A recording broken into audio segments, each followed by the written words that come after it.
Hello नमस्कार दोस्तों, welcome to Manraj classes. आज की डेट है 2 जून 2022। तो देख लेते हैं कौन कौन से करंट अफेयर्स आज हम डिस्कस करने जा रहे हैं। तो चलिए डिस्कशन स्टार्ट करते हैं। हमारा पहला आर्टिकल जल जीवन मिशन के बारे में है।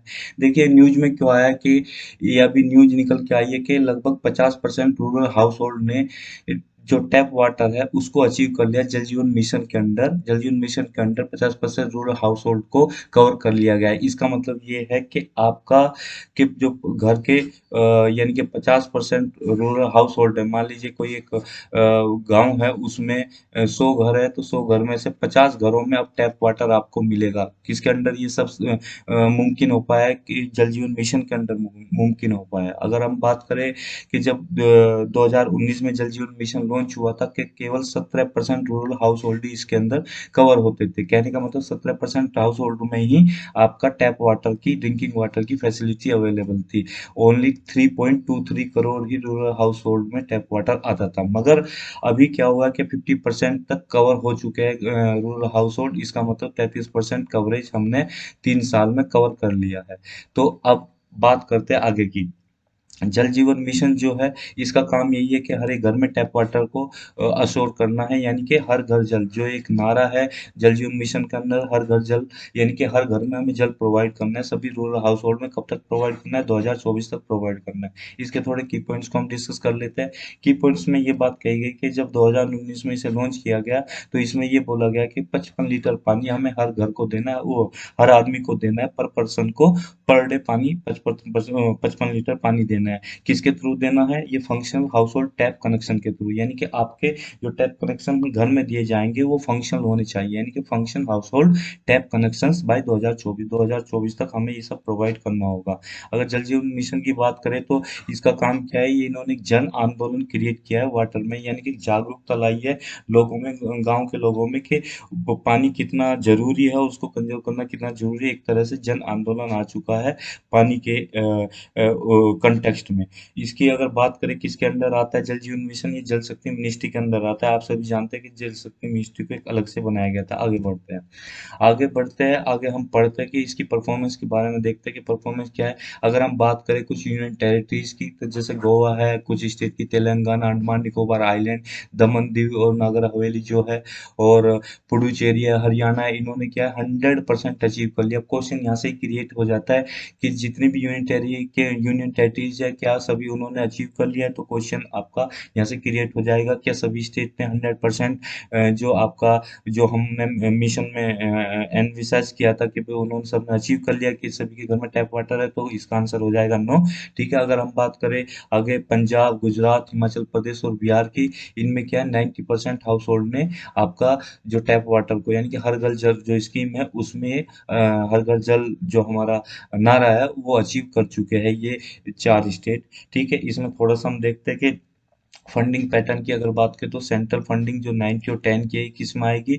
90% आपका सेंटर देगा और 10% स्टेट देगा। जो नॉर्थ ईस्ट रीजन है और जो हिमालयन रीजन है उसमें, जिसमें लेजिस्लेचर है, यूनियन टेरिटरीज में जिसमें लेजिस्लेचर है, उसमें इस तरह का फंडिंग का पैटर्न रहेगा। अगर हम बात करें 100% फंडिंग की, जिसमें विदाउट लेजिस्लेचर वाली जो हमारी यूनियन टेरिटरीज है, उसमें पूरा टोटल जो फंडिंग दी जाएगी वो सेंटर की तरफ से दी जाएगी, और 50% फंडिंग अदर स्टेट के लिए होगी। ठीक है, इसमें अगर हम बात करें थोड़ा सा कि पाइप वाटर को हमें प्रोवाइड करना है 2024 तक, और इंटीग्रेटेड डिमांड एंड सप्लाई जो साइड मैनेजमेंट है, सप्लाई साइड की जो मैनेजमेंट है वो लोकल लेवल पे होनी चाहिए। और इसे हमें कन्वर्ज करना है किसके बीच में? सेंटर और स्टेट गवर्नमेंट के बीच में। जितनी भी स्कीम्स है उन्हें कन्वर्ज करके पूरा हमें उन्हें एक बना के कॉम्प्रिहेंसिव वे में एक स्कीम बना के उसे हमें चलाना है, आगे बढ़ाना है, उस पर वर्क करना है। ठीक है, क्या क्रिएट करना है इसके लिए, कैसे इससे मुमकिन किया जा सकता है इस मिशन को? इसे मुमकिन किया जा सकता है कि जो लोकल इंफ्रास्ट्रक्चर है वो क्रिएट किया जाए। किसके लिए? रेन वाटर हार्वेस्टिंग की जाए, ग्राउंड वाटर को रिचार्ज किया जाए, और उसका मैनेजमेंट किया जाए हाउस होल्ड का, कि उसमें जो वेस्ट वाटर क्रिएट होता है उसे हम रीयूज कर सके एग्रीकल्चर में। ठीक है, आगे बढ़ते हैं। अब इस मिशन के बारे में थोड़ा सा क्या क्या आंसर किया गया है। देखिए, functionality of existing water supply system, कि जो आपके एग्जिस्टिंग वाटर सप्लाई सिस्टम है उसको सब फंक्शनल किया जाए, उनको दोबारा से उनका रिवाम्प करके उन्हें सही से चलाया जाए, ताकि उनमें पानी आ सके और वाटर के कनेक्शन प्रोवाइड किए जाए। वाटर की क्वालिटी को मॉनिटर किया जाए, उसे टेस्टिंग किया जाए, और सस्टेनेबल एग्रीकल्चर को बढ़ावा दिया जाए। अब यहाँ पे एक वर्ड आता है कंजक्टिव यूज। ये देखिए कैची वर्ड है। कंजक्टिव यूज कहाँ से आता है? कंजक्टिव यूज का मतलब है कि हमें, जब आपका वेटी सीजन होता है, वेटी सीजन जब बारिश होती है, उसके पानी को हम बेसिन में स्टोर करें, और जब आपका ड्राई सीजन आता है तो उसके पानी को हम ड्रॉ विड्रॉ करके उसे यूज करें, यानी कि पानी को ओवरऑल कंजर्व करना है। इसी को ही हम कंजक्टिव यूज करते हैं। ड्रिंकिंग वाटर सोर्स का हमें बढ़ाना है, ऑगमेंट करना। ऑगमेंटेशन का मतलब है कि बढ़ाना, किसी चीज में वृद्धि करना, वृद्धि करना। ठीक है, बढ़ाना है। ड्रिंकिंग वाटर सप्लाई के सोर्स को हमें बढ़ाना है। ड्रिंकिंग वाटर सप्लाई का सिस्टम को हमें दुरुस्त करना है, और ग्रे वाटर ट्रीटमेंट हमें उसको भी क्या नाम इम्प्लीमेंट करना है और उसको यूज करना है। अगर हम ग्रे वाटर की बात करें, ग्रे वाटर का मतलब ये होता है कि जो वाटर यूज कर लिया गया है मगर उसमें ऐसे हार्मफुल कॉन्टामिनेंट और ऐसे केमिकल्स नहीं मिले हो जिनसे हमें हानि पहुंचे, नुकसान पहुंचे, उसको ही हम ग्रे वाटर कहते हैं। जैसे कि कोई बंदा अगर मान लीजिए इसमें टैप टैप में नहा रहा है तो उसका जो पानी होगा, गंदा पानी होगा, यहाँ पे हम क्लीन कर लेंगे, और क्लीन करके उसको पानी को साफ करके दोबारा से हम गार्डनिंग के लिए और एग्रीकल्चर के लिए यूज कर सकते हैं। और जो आपका मड निकलेगा, जो गंदगी निकलेगी, उसे हम फेंक सकते हैं, डंप कर सकते हैं। अब इसमें क्या क्या चीजें बोली गई है? इसमें बोला गया है किस चीज को प्रायोरिटी दी गई है। इसमें हमें प्रोविजन करना है एफएसटीसी। एफएसटीसी का मतलब हमने पढ़ा ही था कि functional house hold tap connections provide करने हैं। उसमें क्वालिटी जो अफेक्टेड हो गई है, जो क्वालिटी अफेक्टेड एरियाज है, वाटर की क्वालिटी अफेक्टेड एरिया जिनमें वाटर की क्वालिटी सही नहीं है, उन पर हमें फोकस करना होगा। जैसे कि विलेज में जो कि ड्राउट प्रोन एरियाज है, डेजर्ट एरियाज है, ठीक है। और आपका जितने भी जो विलेज जो संसद आदर्श ग्राम योजना में कवर होते हैं, उनको हमें प्रायोरिटाइज करना होगा, मतलब प्रायोरिटी उन पे ज्यादा फोकस करना होगा, उन पे प्रायोरिटी देनी होगी। ठीक है, इसमें फंक्शनल टैप कनेक्शन की बात की गई है। फंक्शनल टैप कनेक्शन प्रोवाइड करने होगा कहाँ कहाँ? स्कूल्स में, आंगनवाड़ी सेंटर्स में, ग्राम पंचायत की बिल्डिंग्स जो होती है उनमें, हेल्थ सेंटर्स में और वेलनेस सेंटर्स में, कम्युनिटी बिल्डिंग्स में, इनमें हमें फंक्शनल टैप कनेक्शन की सुविधा प्रोवाइड करनी पड़ेगी। और इसमें हमें टेक्नोलॉजी का भी इंटरवेंशन करना पड़ेगा, यानी कि हमें ऐसी टेक्नोलॉजी इसमें इम्प्लीमेंट करनी पड़ेगी जिससे हमें कॉन्टामिनेंट को रिमूव कर सके, उसको पानी को साफ करके दोबारा से रीयूज कर सके, उसकी क्वालिटी को सुधार सके। आगे बढ़ते हैं, जल जीवन मिशन के बारे में थोड़ा सा और इसके इम्प्लीमेंटेशन के बारे में जानते हैं। इसको कैसे अच्छी तरह से इम्प्लीमेंट किया जा सकता है? इसका इम्प्लीमेंट तभी अच्छे से हो सकता है जब हम community based approach to water लगाए, यानी कि कहने का मतलब है कि कम्युनिटी बेस्ड अप्रोच हमें लगानी पड़ेगी। कम्युनिटी बेस्ड अप्रोच का मतलब ये है कि कम्युनिटी बेस्ड अप्रोच मतलब जो पीपल है, पीपल को पता होना चाहिए कि कौन सी चीज हमारे हक में है, यानी कि जो डिसीजन लिए जा रहे हैं उस डिसीजन में उन्हें पार्टिसिपेट किया जाना चाहिए, यानी कि उन्हें पता होना चाहिए कि डिसीजन हमारे हक में लिया जा रहा है, यानी कि उनका भी उनमें भागीदारी होना चाहिए, वो भी एक डिसीजन मेकिंग बॉडी की तरह काम करे। उन्हें पता हो कि भाई ये हमारी लाइफ को अफेक्ट करेगा ये डिसीजन, तो इसलिए हमें भी इसे इसमें इन्वॉल्व किया जाए। और दूसरी बात ये, राइट टू इन्फॉर्मेशन और ट्रांसपेरेंसी की भी इसमें बात की जाती है, तो उसी को हम कम्युनिटी बेस्ड अप्रोच बोलते हैं। तो यानी कि इसमें एक्सटेंसिव यूज ऑफ इंफॉर्मेशन होना है, एजुकेशन का ज़्यादा बढ़ावा दिया जाना है, और कम्युनिकेशन होना चाहिए। तो इसमें की कंपोनेंट आते हैं। ठीक है, जल जीवन मिशन क्या करे क्रिएट करता है? एक जन आंदोलन फॉर वाटर क्रिएट करता है, यानी कि जन आंदोलन, यानी कि जल आंदोलन इसे भी कह सकते हैं। कि हर एक को इसके मतलब प्रायोरिटी जो है कि पानी कितनी बड़ी प्रायोरिटी है आदमी की लिवलीहुड के लिए। अगर फंडिंग की बात करें, हम पीछे भी डिस्कस कर चुके हैं, तो दोबारा से डिस्कस कर लेते हैं। सेंट्रल और स्टेट की शेयरिंग की बात करें, 90-10 की होगी किसके लिए? हिमालयन रीजन्स के लिए और नॉर्थ ईस्ट रीजन के लिए। 50-50 होगी किसके लिए? 50-50 होगी अदर स्टेट के लिए। और 100% होगी यूनियन टेरिटरीज के लिए। आगे बढ़ते हैं, अगला आर्टिकल हमारा जेनेक्स डेमोक्रेसी नेटवर्क के बारे में है। जेनेक्स डेमोक्रेसी नेटवर्क मतलब इसे ये जो प्रोग्राम है कौन कंडक्ट कर रहा है? इसे कंडक्ट कर रहा है Indian council for cultural relations. इसके बारे में थोड़ा सा अभी बाद में पढ़ेंगे, पहले इसे पढ़ लेते हैं कि इसमें किस किस कंट्रीज ने पार्टिसिपेट किया है। इसमें घाना ने पार्टिसिपेट किया है, बांग्लादेश ने पार्टिसिपेट किया है, पेरू, नेपाल, ब्रूनी और नॉर्वे ने इसमें पार्टिसिपेट किया है। इसके पार्टिसिपेट कौन कौन कर रहा है? इसमें यूथ पार्टिसिपेट कर रहे हैं, जो डेमोक्रेटिक कंट्रीज के यूथ है वो इंडिया में आ रहे हैं, उस प्रोग्राम के बारे में जान रहे हैं। उसमें क्या क्या चीज जान रहे हैं इस प्रोग्राम के अंदर? वे हमारी इंडियन हेरिटेज से, कल्चर से, और उसकी जो डेमोक्रेसी की फंक्शनिंग कैसी है उसके बारे में जान रहे हैं। तो ये, क्योंकि सीधी सी बात है, एक हमें सेंस मिल जाती है Indian council for cultural relation कि कल्चर के बारे में हमें बताया जाएगा इस चीज़ के बारे में। अब इसके बारे में हम जान लेते हैं आईसीसीआर के बारे में।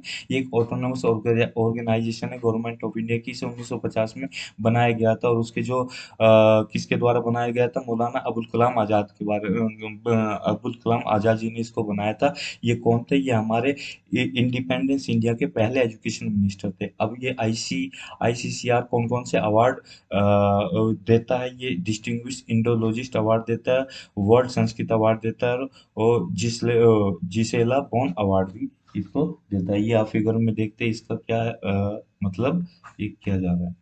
आगे बढ़ते हैं। अब अगला हमारा article top sugar producing state के बारे में। देखिए अब ये आर्टिकल क्यों आया है, ये इसलिए आया है, अभी तक 2021-22 से पहले जो आपका यूपी था, वो यूपी टॉप पे था शुगर प्रोड्यूस करने में पूरे इंडिया में। उसके सेकंड नंबर पे आता था महाराष्ट्र। मगर अभी क्या है, 2021-22 में महाराष्ट्र ने इसको ओवरटेक कर लिया है। महाराष्ट्र पहले नंबर पे आ गया, यूपी सेकंड नंबर पे हो गया है। तो महाराष्ट्र हमारा पहले नंबर पे आ गया है शुगर प्रोडक्शन में, और यूपी सेकंड नंबर पे पहुंच गया है। शुगर प्रोड्यूसर स्टेट बन गया है यूपी सेकंड नंबर में। अगर हम इसमें थोड़ा सा नजर डालें ईयर वाइज, 2013 में कितना प्रोडक्शन था महाराष्ट्र का, उत्तर प्रदेश का, कर्नाटक का, गुजरात और इंडिया का कितना था, इस तरह से हमारा बढ़ता हुआ मिलेगा। तो 2021-22 में देखिए 138 है महाराष्ट्र का, जबकि यूपी का 104। ठीक है, लाख टर्म्स में ये आपका डाटा है। तो 2020-21 तक 106 था महाराष्ट्र का और 110 था आपका उत्तर प्रदेश का। तो 2020-21 तक यूपी ही टॉप कर रहा था, मगर अभी क्या है, 2021-22 में महाराष्ट्र ने टॉप कर लिया है। तो अगर आगे बढ़ते हैं इसके बारे में थोड़ा सा और पढ़ते हैं। इंडिया लार्जेस्ट प्रोड्यूसर है वर्ल्ड में शुगर का। इंडिया इतना शुगर प्रोड्यूस करता है, वर्ल्ड में सबसे लार्जेस्ट शुगर इंडिया ही प्रोड्यूस करता है। मगर एक दूसरी ओर ये भी बात है कि इंडिया जितना शुगर प्रोड्यूस करता है काफी हद तक अपना आप ही कंज्यूम कर लेता है, तो जो भी बचता है उसे हम एक्सपोर्ट करते हैं, यानी कि एक लार्जेस्ट एक्सपोर्टर भी हम बोल सकते हैं। ब्राजील, थाईलैंड, इंडिया ये वर्ल्ड के लार्जेस्ट टॉप शुगर एक्सपोर्टर माने जाते हैं। माने क्या जाता है, ये है। बैकग्राउंड की थोड़ी सी अगर हम बात करें, तो बैकग्राउंड में मेजर प्लेयर्स की बात करें, इंडिया लगभग 33 मिलियन मीट्रिक टन एमएमटी 2017-18 में इसने प्रोड्यूस किया था। नेशन जो इंडिया है वो क्या सोच रहा है, ये सोच रहा है कि हम ब्राजील को ओवरटेक करते हैं आने वाले टाइम में। ठीक है, इंडिया का ये एक तरह से मिशन है शुगर प्रोडक्शन में। इंडिया की शुगर प्रोडक्शन की बात करें कि 2014-15 में इंडिया ने अपने प्रोडक्शन को 11.5% राइज किया था। शुगर की बम्पर क्रॉप हुई थी 2014-15 में। आगे बढ़ते हैं। अगर शुगर इंडस्ट्री की लोकेशन की बात करें, शुगर इंडस्ट्री कहाँ कहाँ लगी हुई है, कौन कौन से ऐसे स्टेट है जहाँ पे शुगर इंडस्ट्री सबसे ज्यादा पाई जाती है, जिसका डोमिनेंस ज्यादा है। यूपी का, बिहार का, हरियाणा का, पंजाब का। ये तो नॉर्थ में हो गया। अगर हम साउथ की थोड़ी बात करें, साउथ में कर्नाटक, तमिलनाडु, आंध्र प्रदेश। थोड़ा वेस्ट की बात करें, महाराष्ट्र उसमें आ जाता है। ठीक है, अगर साउथ इंडिया सबसे ज्यादा उपयुक्त माना जाता है, पूरा एकदम फिट माना जाता है शुगर की प्रोडक्शन के लिए। क्यों माना जाता है, क्योंकि यहाँ पे आपकी ट्रॉपिकल क्लाइमेट होती है और यहाँ पे हाई सुक्रोज कंटेंट होता है इसकी उसमें, तो इसलिए high yield per unit production आपका होता है नॉर्थ इंडिया के कंपैरिजन में। ठीक है, ये कुछ आपका पिक्चर दी गई जिस तरह से इसमें बताया गया कि कौन कौन से हमारा, देखिए सबसे पहले तो ब्राजील है, दूसरे नंबर पे आपका इंडिया आता है, तीसरे नंबर पे चाइना आता है। ये 1960 से 2020 तक का आपका डाटा इसमें दिया हुआ है। 2020 का, 1960 से नहीं, 2020 का इसमें डाटा दिया हुआ है। ठीक है, 2017-18 का इसमें फिगर बताया। तो टॉप पे जो पहले नंबर पे आपका दिखा रखा है उत्तर प्रदेश दिखा रखा है आपका, दूसरे नंबर पे महाराष्ट्र दिखा रखा है, तीसरे नंबर पे कर्नाटक, चौथे नंबर पे तमिलनाडु, और आपका पांचवें नंबर पे बिहार, छठे नंबर पे गुजरात, सातवें नंबर पे हरियाणा, आठवें नंबर पे पंजाब, और नौवे नंबर पे कौन सा है, नौवे नंबर पे आंध्र प्रदेश, 10वें नंबर पे आपका उत्तराखंड। ये 10 आपके मोस्ट शुगर प्रोड्यूसिंग स्टेट्स है। ठीक है, इससे हमें आइडिया मिल जाएगा। अगर क्वेश्चन आता है कि 2021-22 में कौन सा टॉप पे है शुगर प्रोड्यूसिंग स्टेट इंडिया में, तो आपका यूपी आ जाता है, और उससे पहले आपका महाराष्ट्र था। ठीक है, आगे बढ़ते हैं।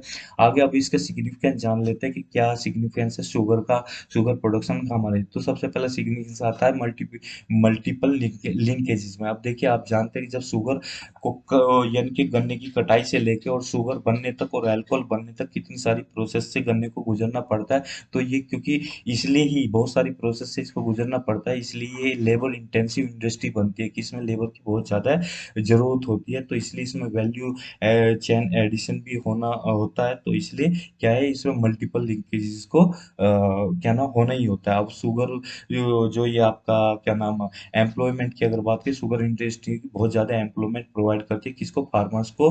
तो इससे ये बोला जाता है कि लगभग 50 मिलियन फार्मर्स की जिंदगी शुगर इंडस्ट्री से ही चल रही है। इसमें बाई प्रोडक्ट्स बनते हैं, जैसे कि आपका बगास बनता है, इथेनॉल आता है, प्रोडक्ट पेपर आता है, इलेक्ट्रिसिटी कंज्यूम प्रोड्यूस होती है। तो इसमें आपका शुगर तो मेन इसका प्रोडक्ट हो ही गया, और बाकी चीजें भी इसमें प्रोडक्ट, तो बाई प्रोडक्ट इसके बहुत ज्यादा कंज्यूम किए जाते हैं, इसलिए बहुत ज्यादा मतलब हाई इकोनॉमिक इकोनॉमी क्रिएशन करने वाली इंडस्ट्री है। अब लाइव स्टॉक की बात करें, लाइव स्टॉक की फीडिंग कैसे होती है? देखो, एक चीज होती है बाय प्रोडक्ट मोलेसिस, जिससे हम आपका अल्कोहल का प्रोडक्शन करते हैं, और अल्कोहल का प्रोडक्शन मोलेसिस से होता है। उसके साथ साथ इसको हम लाइव स्टॉक मतलब लाइव स्टॉक मतलब के पशु, जो आपके पशु होते हैं जैसे भैंस हो गई, गाय हो गई, इनको हम फीड भी कराते हैं। जो आपका मोलेसिस होता है उसका केक बनता है, उसको फीड कराते हैं, यानी कि उनको खाना खिलाते हैं एज ए मोलेसिस की फॉर्म में। तो ये क्यों खिलाते हैं? क्योंकि इसमें बहुत ज्यादा न्यूट्रिशन होता है मोलेसिस में, इसलिए लाइव स्टॉक फीडिंग में भी काम आता है।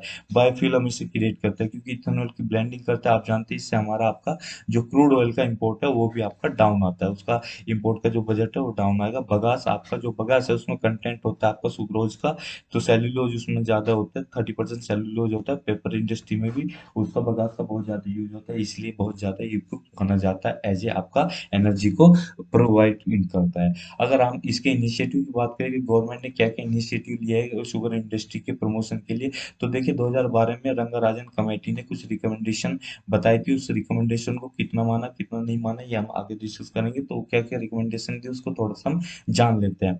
तो सबसे पहले रिकमेंडेशन में ये बोला गया था कि आप क्वांटिटेटिव कंट्रोल का अबोलिशन कर दो, किस पे? एक्सपोर्ट और इंपोर्ट ऑफ शुगर के। ठीक है, इसे किससे रिप्लेस कर दो? इसमें अप्रोप्रिएट टैरिफ्स लगा दो। तो आप टैरिफ्स लगा दो, इस पर कंट्रोल, एक्सपोर्ट इंपोर्ट, जो एक्सपोर्ट इंपोर्ट करते हैं उसका, वो कितना हम इंपोर्ट कर रहे हैं, कि ये इतना हमें इंपोर्ट करना है। पहले क्या था कि एक गवर्नमेंट ने फिक्स की होती है कि इतना हम एक्सपोर्ट कर सकते हैं और इतना ही हम इंपोर्ट कर सकते हैं, क्वांटिटी बेसिस पे ये चीजें की हुई थी। मगर रंगाराजन कमेटी ने बोला भैया आप क्वांटिटी को हटा दो, आप टैरिफ लगा दो कि आपका इतना टैरिफ लगेगा अगर आप इतना इंपोर्ट करोगे, तो सीधा सीधा आदमी वैसे ही कंट्रोल हो जाएगा ना। तो इसने ये बोला था इनकी कमेटी, रंगाराजन कमेटी ने। और इन्होंने ये भी यानी कि रिकमेंड किया था कि जो आपका बिल्कुल आप जो बैन लगाते हो ना एकदम से इस पे, ये हटा लो, आप बैन को बिल्कुल हटा लीजिए। और इसमें सेंट्रल गवर्नमेंट ने तो पहले ये प्रिस्क्राइब किया होता कि जो दो आपकी जो शुगर मिल है उनके बीच में रेडियल डिस्टेंस मिनिमम 15 किलोमीटर होनी चाहिए। इससे क्या होता था, जो आपके शुगर मिलता उनका कि एक मोनोपोली बन जाती थी, तो फार्मर्स के ऊपर मोनोपोली बन जाती। फार्मर्स को उसी शुगर मिल्स के उसे बेचना होता था जो उसके अंडर आते थे, शुगर मिल्स के एरिया के अंडर आते थे। मगर कमेटी ने रिकमेंड किया जो डिस्टेंस का नॉर्म है इसे रिवाइव कर दो। इससे क्या है, मोनोपोली उनकी जो शुगर मिल्स की वो खत्म हो जाएगी, ताकि किसानों को ज्यादा नुकसान ना उठाना पड़े। और इसमें ये भी बोला गया कि आप रेस्ट्रिक्शन ना रखो बाई प्रोडक्ट्स के ऊपर सेल की। पहले बाई प्रोडक्ट्स की जो बनते थे जैसे बगास हो गया आपका, मोलेसिस हो गए, तो इन पे क्या सेल पे वो रखा हुआ था रेस्ट्रिक्शन। तो इस पे से सेल पे जो इसकी सेल होती है उस पर से आप रेस्ट्रिक्शन हटा लीजिए। जो पैसा मिलेगा वो आपकी इंडस्ट्री के उसमें लगाइए, डेवलपमेंट में लगाइए। तो इस चीज में ये बोला था। तो प्राइसेस को मार्केट डिटरमाइन, जो प्राइसेस है इसके उसको मार्केट को ही डिटरमाइन करने दीजिए। आगे बढ़ते हैं। अब इस रिपोर्ट के बेसिस पे क्या किया गया, जो commission for agriculture cost and prices बनाएगी, उसने क्या रिकमेंड किया कि हाइब्रिड अप्रोच को रिकमेंड किया। उसने क्या हाइब्रिड अप्रोच में बोला कि आप फिक्सिंग कर दो, मतलब फिक्स कर दो शुगर केन के प्राइसेस को, जो आपका फेयर एंड रिम्युनेटिव प्राइस, यानी कि आप एफआरपी। देखिए आप जो और बाकी चीजें होती है जैसे गेहूं हो गया, आपका चावल हो गया, दालें हुई, उनके लिए आपका क्या होता है, एमएसपी डिक्लेयर किया जाता है। मगर आपका गन्ने के लिए आपका एफआरपी डिक्लेयर किया जाता है। ठीक है, बहुत इंपॉर्टेंट क्वेश्चन बनता है, यूपीएससी ने इस क्वेश्चन को पूछा भी है कि जो शुगर केन है उसके लिए कौन सा प्राइस डिक्लेयर किया जाता है, तो उसके लिए एफआरपी डिक्लेयर किया जाता है। इसके डीरेगुलेशन कर दो, किसका डीरेगुलेशन कर दो, किसका, शुगर सेक्टर का। इसमें ये इंप्रूवमेंट आएगा इसकी फाइनेंशियल हेल्थ में, इसमें ये भी बोला गया रिकमेंडेशन में। और जो कमेटी की रिकमेंडेशन उसमें भी बोला गया जो मिनिमम डिस्टेंस का क्राइटेरिया है और जो आपके शुगर का फॉर्मूला जो अडोप्शन है उसको आप स्टेट पे छोड़ दो कि स्टेट आपका इम्प्लीमेंट करेगा, उसे देखेगा उसे किस तरह से इम्प्लीमेंट करना है। क्योंकि स्टेट जानता है अच्छी तरह से शुगर इंडस्ट्री की क्या हालत है और किस तरह से वहाँ के किसानों की क्या क्या प्रॉब्लम है, किस तरह से उन्हें पॉलिसी बनानी है, क्योंकि स्टेट बहुत अच्छी तरह जानता है, सेंटर इसमें ज़्यादा इन्वॉल्वमेंट ना करे। अगर यूनियन गवर्नमेंट की बात करें, यूनियन गवर्नमेंट ने क्या डिसाइड किया, उन्होंने ये डिसाइड किया कि इंक्रीज कर दो जो मिनिमम सेलिंग प्राइस है एमएसपी शुगर का, वो इंक्रीज कर दो 29 रुपए से 31 रुपए में। ये 2019-20 में बोला गया था, ये इसकी रिकमेंडेशन है। अब फेयर एंड रेमुनरेटिव प्राइस के बारे में थोड़ा जान लेते हैं। फेयर एंड रेमुनरेटिव प्राइस वो प्राइस होता है जो शुगर मिल फार्मर्स को देते हैं, किसानों को पे करते हैं। ठीक है, किसान अपना गन्ना ले जाके वहां पे दे देंगे, शुगर मिल्स को दे देगा, और शुगर मिल जो उनको पैसा देगा पर क्विंटल के हिसाब से, पर टन के हिसाब से, वो आपका एफआरपी बोला जाएगा। ठीक है, अब इसमें ये किस बेसिस पे हुआ, कौन सी, वो उस पे हुआ रिकमेंडेशन बेसिस पे, जो CACP यानी कि commission for agriculture cost and prices की रिकमेंडेशन के बेसिस पे चीज की गई, और कंसल्ट किया जाएगा स्टेट गवर्नमेंट को और अदर स्टेट होल्डर कौन कौन है इसमें, शुगर मिल्स ओनर्स है, और आपके आपके ये फार्मर्स है, और भी क्या स्टेक होल्डर्स है, ठीक है। मंडी के जो मंडी मालिक है, यानी कि जो आपके आपका ये होल्डर्स होते हैं, मतलब होल्डर्स गलत वर्ड में बोल रहा हूँ, जो मंडी मालिक है, जो हम जहाँ पे अपना वो मतलब ये शुगर इंडस्ट्री की जो मंडी होती है वहाँ पे, वो भी एक स्टेक होल्डर इसमें बनता है। अब स्टेट एडवाइस प्राइस क्या होता है? स्टेट एडवाइस प्राइस में बोला कि जो आपके मेन ग्रोइंग स्टेट है, जो आपके शुगर को ग्रो करते हैं, पैदा करते हैं सबसे ज्यादा, कौन कौन से? उत्तर प्रदेश, पंजाब, हरियाणा, तमिलनाडु, उत्तराखंड। इन्हें आपका फार्मर्स को ही डिसाइड करने दो स्टेट एडवाइस प्राइस क्या होगा, स्टेट गवर्नमेंट इस चीज को फिक्स करेगी, ठीक है। आगे बढ़ते हैं। अब अगला आर्टिकल हमारा चीता इंट्रोडक्शन प्रोजेक्ट के बारे में। चीता को इंट्रोड्यूस किया जा रहा था कि सुप्रीम कोर्ट का ऑर्डर आया था, ठीक है। उसने बोला था कि आपका कोनो पलपुर पालपुर जो आपकी श्योपुर में है, यानी कि मध्य प्रदेश का एक डिस्ट्रिक्ट है श्योपुर, उसमें कोनो पलपुर नेशनल पार्क है, उसमें आप चीते को इंट्रोड्यूस करो। चीता, ठीक है, चीते के बारे में अभी डिस्कस करेंगे, ठीक है। इसके पहले थोड़ा सा हम इसे जान लेते हैं। ट्रांसलोकेट करना क्या होता है? ट्रांसलोकेट हम कहाँ से कर रहे हैं? साउथ अफ्रीका और नामीबिया से इंडिया में ट्रांसलोकेट कर रहे हैं। ट्रांसलोकेट करने का मतलब ये होगा कि अभी देखो इंडिया में क्या है कि इंडिया में चीते की कोई भी एक भी मतलब एक भी चीता नहीं है, यहाँ से एक्सटिंक्ट हो चुका है, ये 1947 में एक्सटिंक्ट हो चुका था, ठीक है। चीता, ठीक है। चीता किस लिए एक्सटिंक्ट हुआ था? पहले जो अंग्रेज थे और राजा महाराजा थे, उनका शौक था कि वो चीते का शिकार किया करते थे, ठीक है, हंटिंग किया करते। तो हंटिंग की वजह से चीता जो है 1947 में जब भारत आजाद हुआ था तभी एक्सटिंक्ट हो चुका था। इसके बारे में हम कुछ ऐसी पिक्चर्स भी देखेंगे कि कैसे वो एक्सटिंक्ट हुआ। तो हम ये पढ़ते हैं कहाँ से रिलोकेट कर रहे हैं, साउथ अफ्रीका से, नामीबिया से रिलोकेट कर रहे हैं चीते को। कहाँ पे लेके आ रहे हैं? हम इंडिया में लेके आ रहे हैं। इंडिया में कहाँ पे? जो कूनो नेशनल पार्क, कूनो पालपुर आपकी नेशनल पार्क है, वो कहाँ है? मध्य प्रदेश में। वहां पर इसे रिलोकेट किया जा रहा है। और वहां पे क्यों रिलोकेट किया जा रहा है इसके बारे में वो जानेंगे। पहले आप री इंट्रोडक्शन का मतलब जान लेते हैं। री इंट्रोडक्शन को क्या कहता है? तो री इंट्रोडक्शन कहता है कि a species means reintroduction of a species में releasing it in an area where it is capable of surviving, यानी कि किसी स्पीसीज को ऐसे एरिया में छोड़ना जहाँ पर वो सर्वाइव कर जाए, उसको ही हम reintroduction बोलते हैं। ऐसी कहीं से दूसरी जगह से लाके और किसी एक जगह में हमने उसे छोड़ दिया और वहाँ पे वो हम कोशिश ये कर रहे हैं कि वहाँ पर सर्वाइव कर जाए, क्योंकि वहाँ से वो एक्सटिंक्ट हो चुकी है, इसलिए हम दूसरी जगह से लाके उस एरिया में छोड़ रहे हैं। अब ये reintroduction क्यों कर रहे हैं? अब क्यों कर रहे हैं? क्योंकि reintroduction क्या है, जो चीता है लार्ज कार्निवोरस होता है, ठीक है। और इसको क्या है कि ये रिकॉग्नाइज किया गया कि जो इसकी जो ये क्योंकि थ्रेटेन्ड स्पीसीज है, इसको कंजर्व करने के लिए और इकोसिस्टम को जो फंक्शन सही से करता रहे उसको रिस्टोर करने के लिए इसका हम रीइंट्रोडक्शन कर रहे हैं। चीता ही एक ऐसा लार्ज कार्निवोर है जिसे पूरी तरह से डिस्ट्रॉय कर दिया गया, कंप्लीटली डिस्ट्रॉय कर दिया गया, क्योंकि ओवर हंटिंग इसकी बहुत ज्यादा हुई है पिछले टाइमों में। जैसे ब्रिटिश ईरा में और उससे पहले भी ओवर हंटिंग, राजा महाराजा इसका शिकार किया करते थे। अब क्या है कि इसको रिस्टोर करने की कवायद चली है, क्योंकि हमारा नेचुरल हैबिटेट लॉस होता जा रहा है, क्योंकि इसमें एक एथिकल पर्सपेक्टिव भी आ जाता है। एथिकल पर्सपेक्टिव इसलिए आता है क्योंकि सोच के देखिए, एक ऐसी स्पीसीज, एक ऐसी प्रजाति जो हंटिंग की वजह से, आदमी की गलती की वजह से एक्सटिंक्ट हो चुकी है, क्या एक सही है कि जानवर को जीने का अधिकार है या नहीं है? बिल्कुल अधिकार है। तो इसलिए एथिकल पॉइंट ऑफ व्यू से भी ये गलत है, इसलिए एथिकल पॉइंट ऑफ व्यू से उसको रीइंट्रोड्यूस किया जा रहा है। दूसरा इकोलॉजिकल पॉइंट ऑफ व्यू से हमारी इकोलॉजिकल हेरिटेज है वो भी वेस्ट होती जा रही है, क्योंकि अगर कोई ऐसा कार्निवोर्स नहीं होगा तो ऐसी स्पीसीज क्रिएट हो जाएगी, इसकी पॉपुलेशन इतनी ज़्यादा क्रिएट हो जाएगी दूसरी स्पीसीज की, तो उनकी पॉपुलेशन उसको जो हमारी नेचुरल हैबिटेट है उसको लॉस नष्ट करना शुरू कर देगी। तो इसलिए ऐसी स्पीसीज जो हमारे नेचुरल हैबिटेट को नष्ट कर रही है, इकोलॉजी को बैलेंस को डिसबैलेंस कर रही है, उनका कम होना, उसकी पॉपुलेशन का कम होना बहुत जरूरी है। इसलिए ऐसे कार्निवोर को इंट्रोड्यूस किया जा रहा है जिसे हम चीता बोल रहे हैं। आगे बढ़ते देखिए ये पिक्चर, यहाँ पे देखिए राजा महाराजा भी आपको दिखेंगे, अंग्रेज भी दिखेंगे। देखो बेचारे चीता और ये सब मार के लियोपर्ड मार के डाल के रखे हुए हैं, तो कितनी अच्छी तरह से इन्होंने फोटो खिंचा रखा है। ये इनका एक मूंछों वाली मुस्टाच वाली बात होती थी कि शौक था इनका इनको मारना, तो क्यों खत्म नहीं हो गया? 1947 में ये बेचारे एक्सटिंक्ट हो गए थे इंडिया से, ठीक है। हम पढ़ते हैं। अब देखिए ये अब पहले अब दो तरह की इसमें स्पीसीज की बात की गई, तो अफ्रीकन चीते की बात की गई, एक आपका एशियन चीते की बात की गई।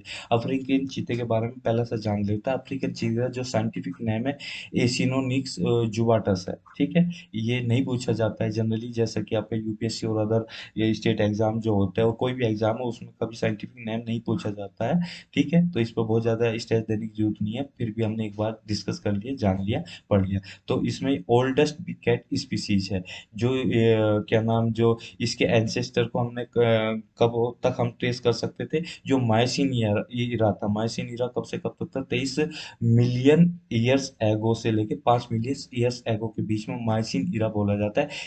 इस इरा के बीच में इनको देखा जा सकता था। इस इरा में ये बहुत ज्यादा पॉपुलेशन में थे, ठीक है, मगर अब तो एक्सटिंक्ट हो चुके हैं, ठीक है। अब चीता जो है वर्ल्ड का फास्टेस्ट लैंड एनिमल मैमल है, ठीक है। अब इसके प्रोटेक्शन की बात कर लेते हैं, तो रेड लिस्ट में, आईयूसीएन की रेड लिस्ट में वुल्नरेबल कैटेगरी में कौन है? अफ्रीकन चीता, ठीक है, ना कि एशियन चीता। साइट के अपेंडिक्स 1 में इसे प्रोटेक्शन प्रोवाइड की गई और वर्ल्ड लाइफ प्रोटेक्शन एक्ट 1972 में इसे शेड्यूल 2 में रखा गया। इसकी कैरेक्टरिस्टिक्स के बारे में थोड़ा जान लेते हैं। देखिए यहाँ पे फिगर भी दिखाया गया है। तो इसकी कैरेक्टरिस्टिक स्लाइटली ब्राउनिश होता है, ब्राउनिश, और इसकी स्किन जो होती है गोल्डन स्किन होती है और थिकर इस पे लाइंस होती है। एशियाटिक जो चीता होता है उसके कंपेरिजन में थिकर लाइन होती है। देखो आप ये देख रहे होगे, जो ये ब्लैक थिकर्स लाइन है और आप पे गोल्डन ब्राउनिश आपको कलर दिख रहा होगा, ठीक है। इसका साइज थोड़ा सा लार्ज होता है, ठीक। तो ये इसमें बोला गया, और इसके प्रोमिनेंट स्पॉट देखी जा सकती है लाइन, ये इसकी बात की जा रही है। जो लाइन दिख रही है ना आपको, ये prominent spot of pad lines on their face, ठीक है। अब इसके डिस्ट्रीब्यूशन की बात कर ले, कहाँ कहाँ आपको मिल जाएगा। ये ऑल ओवर अफ्रीकन कंटेंट में आपको ये बहुत ज्यादा जनसंख्या में मिल जाएंगे, ठीक है। इंडिया की अगर बात करें, जो लास्ट फिलाइन, जो फिलाइन का मतलब ये है कि बिल्ली के समान दिखने वाली कोई एनिमल। तो यहाँ पे बिग कैट की बात हो रही है, यानी कि चीते की बात हो रही है, तो यहाँ पर फिलाइन का मतलब चीता हो गया, ठीक है। ये कब देखा गया था स्पॉटेड? लास्ट स्पॉटेड कब देखा गया? छत्तीसगढ़ में देखा गया 1947 में। तो ये 1947 में लास्ट टाइम छत्तीसगढ़ में देखा हुआ, उसके बाद ये एक्सटिंक्ट हो चुका था। ऐसे डिक्लेयर कब किया गया इंडिया में एक्सटिंक्ट हो चुका? 1952 में डिक्लेयर किया गया। ध्यान रखिए 1947 में छत्तीसगढ़ में ये खत्म हो चुके थे, मगर ऑफिशियली डिक्लेयर 1952 में किए गए। आगे बढ़ते हैं। अब एशियाटिक चीते की बात करते हैं, एशियन चीते की बात कर ले। इसका साइंटिफिक नेम हालांकि वही है, बस इसमें विनाटिकस जोड़ दिया गया है। ये एसिनोनिस जुबाटिस विनाटिकस इसका साइंटिफिक नेम है। कैरेक्टरिस्टिक्स की बात कर लेते हैं। स्लाइटली स्मॉलर होते हैं थोड़े से, उससे जो आपके क्या नाम, ये अफ्रीकन चीता होता है उससे थोड़ा सा ये साइज में छोटा होता है। और क्या नाम, इसकी पेल या फान होता है। अब फान का मतलब यहाँ पे क्या है? फान का मतलब यहाँ पे आपका है कि, अब कैसे समझाइए, फान मतलब आपका येलोविश कलर होता है। फान मतलब येलोविश कलर होता है, और येलोविश ब्राउन कलर की बोला जाता है फान, ठीक है। अब वो आगे बढ़ते हैं, ठीक है। इसमें इसके फर होती है इसकी बॉडी पे, और जो कि ज्यादातर इसमें बेली पे देखी जा सकती है फर को। इसके डिस्ट्रीब्यूशन ये केवल ईरान में ही देखने को मिलते हैं, और जिसकी 100 से कम, यानी कि 100 से कम ये ईरान में देखने को मिलेगी। इनकी जनसंख्या 100 से कम है ईरान में।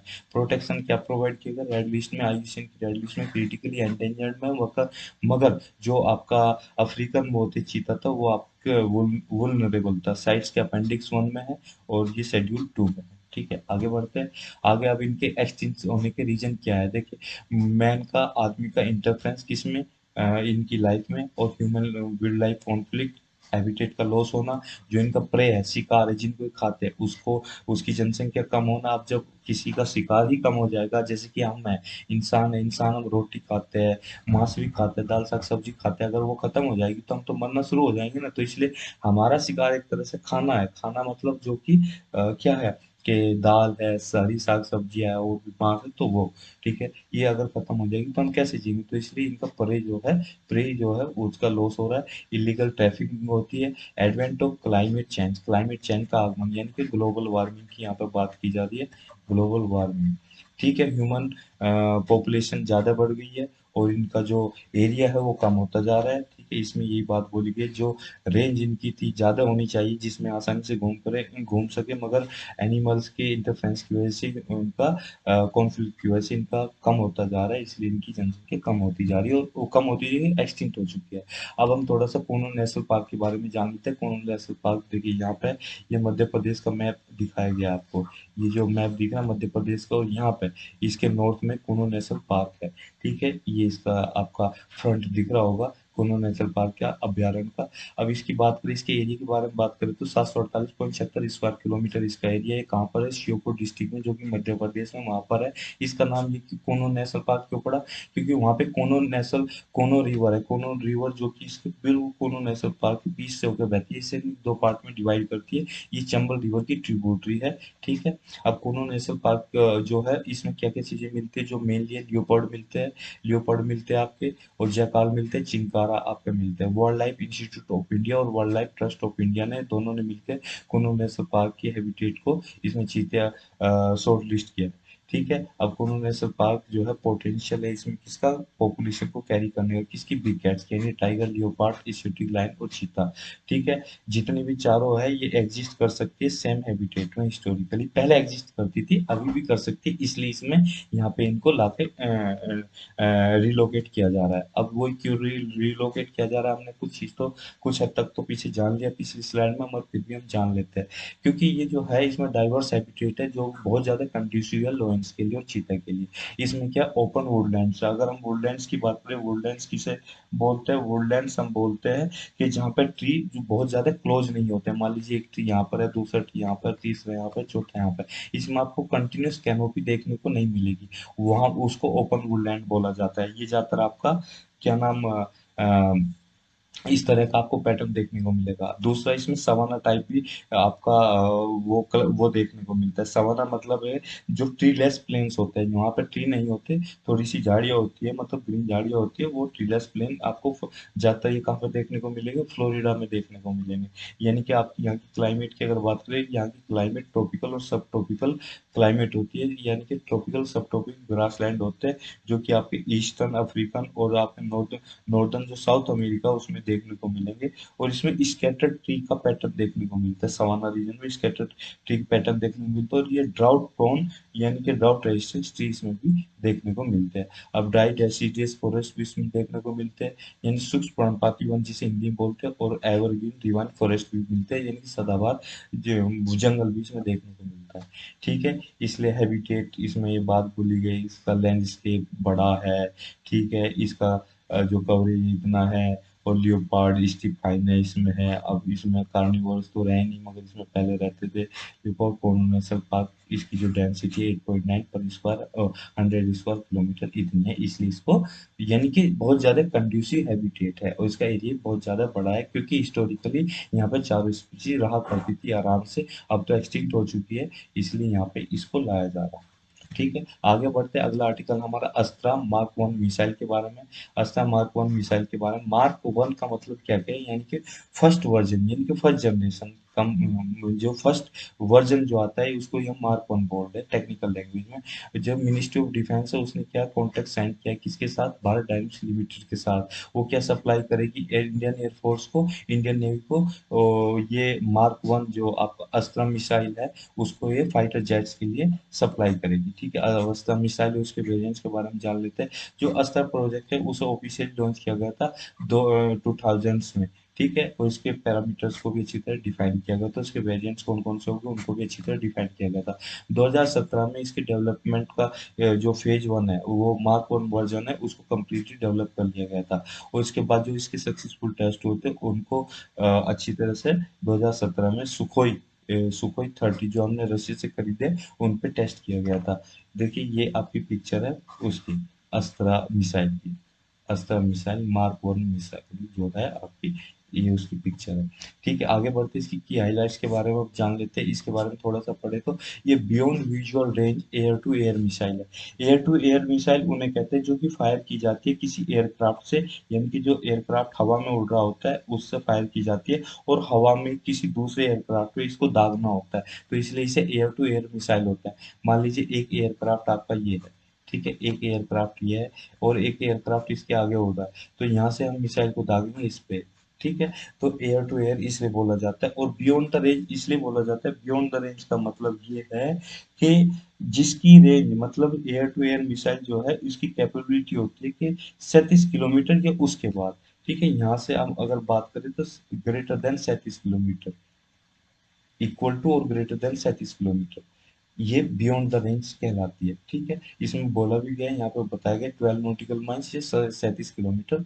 और एयर टू एयर मिसाइल मतलब fire from the airborne asset to destroy the airborne target, यानी कि एयरबोर्न टारगेट, यानी कि एयरबोर्न एसेट से, एयरबोर्न आपके उससे क्या नाम, जो एयरक्राफ्ट है उससे ये दागी जाती है, और एयरबोर्न एयर में ही से किसी एयरक्राफ्ट को टारगेट किया जाता है। इसकी रेंज की बात कर ली, इसकी रेंज 110 किलोमीटर है। और जो मार्क टू रेंज है, वो जो मार्क टू हमें बनाना है उसकी रेंज 150 किलोमीटर तक है, और ये अंडर डेवलपमेंट है। डेवलपमेंट इसका किया जा रहा है। मार्क थ्री वो इसकी जो रेंज होगी उससे ज़्यादा बड़ी होगी, 150 किलोमीटर से ज़्यादा बड़ी होगी, ये बोला गया है। अभी इसको डेवलपमेंट नहीं किया जा रहा है। ठीक है, आगे बढ़ते हैं, इसके सिग्निफिकेंस की बात करते हैं। ये अब डिपेंडेंसी रिड्यूस करेगा फॉरेन रिसोर्सेज पे, क्योंकि हम फॉरेन से खरीदते हैं। अगर हम इंडिया में इस चीज़ को बना रहे हैं तो इसकी हमारी इंडिया की जो डिपेंडेंसी है फॉरेन कंट्रीज पे, उसको हमें रिड्यूस करेगा। टेक्नोलॉजी और इकोनॉमी को ये बेहतर बनाएगा, क्योंकि इंडिया में टेक्नोलॉजी इसको डेवलप किया जाएगा, और इंडिया की इकोनॉमी को इम्प्रूव किया जाएगा। ठीक है, और इसको इंटीग्रेट किया जाएगा कि जो आपके फाइटर एयरक्राफ्ट होते हैं उनके साथ। ठीक है, ये था आज का हमारा आर्टिकल। तो आज के लिए बस इतना ही। कल फिर नए सेशन के साथ हाजिर होंगे। तब तक के लिए thank you very much for discussion.